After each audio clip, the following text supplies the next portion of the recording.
ಬೆಳಿಗ್ಗೆಯಿಂದ 100ಕ್ಕಿಂತ ಫೋನ್ ಮಾಡಿವ್ನಿ. ಮಾವ ಫೋನೇ ಎತ್ತಾ ಇಲ್ಲ. ಇನ್ ಮದುವೆ ಆದಂಗೆ ಲೆಕ್ಕ.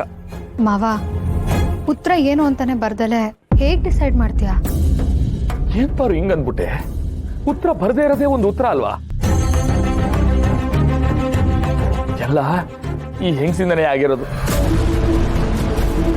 ಅಲ್ಲ, ನಾ ಎಷ್ಟೇ ಬೇಡ ಬೇಡ ಅಂದ್ರು ಸವಾಲ್ ಹಾಕ್ಬಿಟ್ಟು ಇರ್ಸ್ಕೊಂಡ್ಬಿಟ್ರಲ್ಲ. ಇವಾಗ ನಿಶ್ಚಿತಾರ್ಥ ಆದ್ರೂ ನೆಮ್ಮದಿ ಬಂತ? ಇಲ್ಲ ಇಲ್ಲ. ಊರಲ್ಲಿ ಮತ್ತೆ ಮನೆ ಮ್ಯಾಕೆ ಕಳಂಕ ಬಂತು, ಮತ್ತೆ ಮನೆ ಮುಂದೆ ಮಸಿ ಬಂತು. ಶಿವ, ಅದೇನು ಇವತ್ತು ಬಂದೈತಾ? ಏಟೋ ವರ್ಷದಿಂದ ಬಂದೈತೆ.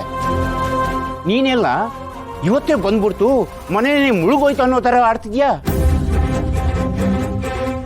ಪರಶು ಏನು ಹೇಳವನೆ? ಏನೇ ಆಗ್ಲಿ ನಾನೇ ಮದುವೆ ಆಯ್ತೀನಿ ಅಂತ ಹೇಳಿಲ್ವಾ? ಮತ್ತೆ ಯಾಕೆ ನೋವು ಪಡ್ಕೊತಿದ್ಯಾ? ನಿಂಗೇನಪ್ಪಯ್ಯ, ನಿಂಗ್ ನಿನ್ ಎಂಡ್ರ ಸಿಕ್ಬಿಟ್ಟವಳೆ. ನಿನಗಿನ್ ಜಗತ್ತಲ್ಲಿ ಬೇರೆ ಏನು ಬೇಡ, ಆರಾಮಾಗಿರ್ತೀಯ. ನಂಗೆ ನನ್ನ ಊರ್ ಬೇಕು, ನನ್ನ ಊರವ್ರು ಬೇಕು, ನನ್ನ ಊರ್ ಜನ ಬೇಕು, ನನ್ನ ಮಾವ ಬೇಕು. ನನ್ನ ಮಾವನ ನೆರಳಲ್ಲಿ ನಾನು, ನನ್ನ ಸಂಸಾರ, ನನ್ನ ಕುಟುಂಬ, ನನ್ನ ತಂಗಿರು ನೆಮ್ಮದಿಯಾಗಿ ಬಾಳ್ಬೇಕು. ಅದು ನನ್ನ ಆಸೆ. ಆದ್ರೆ ನನ್ನ ಆಸೆಗೆ ತಣ್ಣೀರು ಹಾಕ್ಬಿಟ್ರಲ್ಲ. ನಿಮ್ಗೆ ಹೇಳ್ಬೇಕು ಅಂದ್ರೆ, ನಂಗಾಗ್ಲಿ ನನ್ನ ತಂಗಿರ್ಗಾಗ್ಲಿ ಈ ಹೆಂಗ್ಸ್ ಮನೇಲಿ ಇರೋದು ಇಷ್ಟ ಆಯ್ತು? ಇಷ್ಟ ಇಲ್ಲ.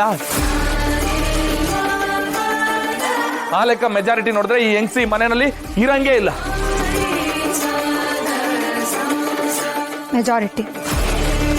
ಮೆಜಾರಿಟಿ ಬಗ್ಗೆ ನೀವ್ ಮಾತಾಡ್ತೀಯ ಅನ್ನೋದಾದ್ರೆ ನನ್ನೊಂದು ಪ್ರಶ್ನೆ ಮಾವ. ಊರ್ ಜನ ಎಲ್ಲ ನಿನ್ ಬಗ್ಗೆ, ನಿನ್ ತಂಗಿರ್ ಬಗ್ಗೆ ತಪ್ಪಾಗಿ ಮಾತಾಡುವಾಗ ನೀನು ವಿರೋಧಿಸಿ ನಿಂತಲ್ಲ, ಆಗೆಲ್ಲೋಗಿತ್ತು ನಿನ್ ಮೆಜಾರಿಟಿ? ಹಂಗ್ ಕೇಳವ, ಇವನ್ಗೆ ಬೇರೆ ಕಾರಣ ಇಲ್ಲ. ಸುಲಭವಾಗಿ ಸಿಗಾಕೊಳ್ಳೋರು ನಾವು, ಅದಕ್ಕೆ ನಮ್ಮನ್ನ ಕೇಳ್ತಾನೆ. ಇದೇನು ಆಟ ಅನ್ಕೊಂಡಿದ್ದೇನಪ್ಪ? ಇದು ಆಟವಾ? ನಮ್ಮ ಊರ್ ಜನ ಬಂದು ಮಸಿ ಬೆಳೆದು ಹೋಗೋರೆ.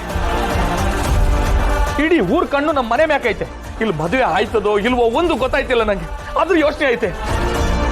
ಇಷ್ಟೆಲ್ಲ ಆದ್ರೂ ನೀನು ಈ ಹೆಂಗಸಿನ ಪರವಾಗಿ ಮಾತಾಡ್ತಿದ್ಯಲ್ಲ, ನಿಂಗೆ ಏನ್ ಹೇಳೋಣ? ಏನ್ ಹೇಳೋಣ?